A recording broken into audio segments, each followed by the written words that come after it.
Mais tu cherches quoi? Voici une question qu'on m'a beaucoup posée depuis le début de mes recherches en histoire. Et oui, quand on imagine un chercheur, on voit tout de suite la blouse blanche, le microscope. Moi, je n'ai ni l'un ni l'autre.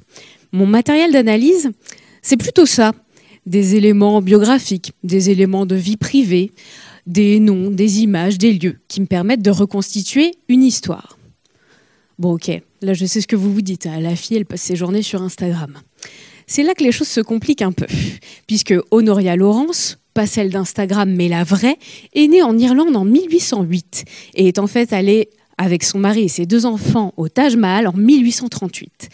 Ce ne sont donc pas des posts Instagram qu'elle a laissés, mais des centaines de pages de journaux intimes et de correspondances. Moi, c'est ça que j'analyse avec ma loupe. Des femmes comme elle, des femmes qui sont parties en Inde pour rejoindre leur mari militaire, il y en a eu pas mal. Mais pour les trouver, il faut se rendre dans des archives bien cachées. Cachées derrière celles des grandes institutions ou celles de leur mari, bien souvent. Mais ces femmes, qui étaient-elles?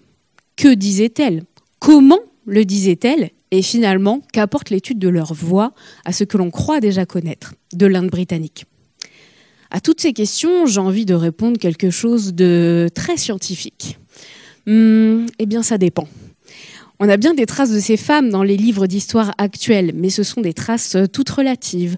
On a beaucoup d'études biographiques ou alors d'études qui ont tendance à généraliser les caractéristiques présupposées communes à toutes ces femmes. Cette essentialisation m'a questionnée, et c'est bien là que commence la recherche, avec une question. Comment une femme britannique arrivant en Inde en 1910 pouvait-elle avoir la même expérience que celle de 1840, par exemple? L'étude des archives devait m'aider à nuancer tout cela, et notamment selon leur date d'arrivée sur le sol indien, avant ou après la colonisation officielle, ou encore avant ou après le mouvement pour le droit de vote des femmes. On observe en effet des tendances bien différentes.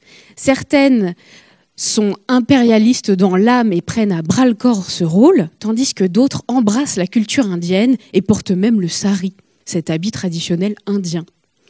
Entre journaux intimes, collages, écrits scientifiques et écrits de voyage, ces femmes ont des tas de manières de représenter l'Inde, mais aussi de se représenter en Inde, avec ou sans filtre. Prises en étau entre les normes coloniales, les normes de genre, mais aussi les normes de classe, ces femmes multifacettes posent question. Et c'est mon travail aujourd'hui de découvrir leur identité, mais aussi leur rôle dans la colonie britannique de l'Inde. Merci. Merci, Angelina Girey.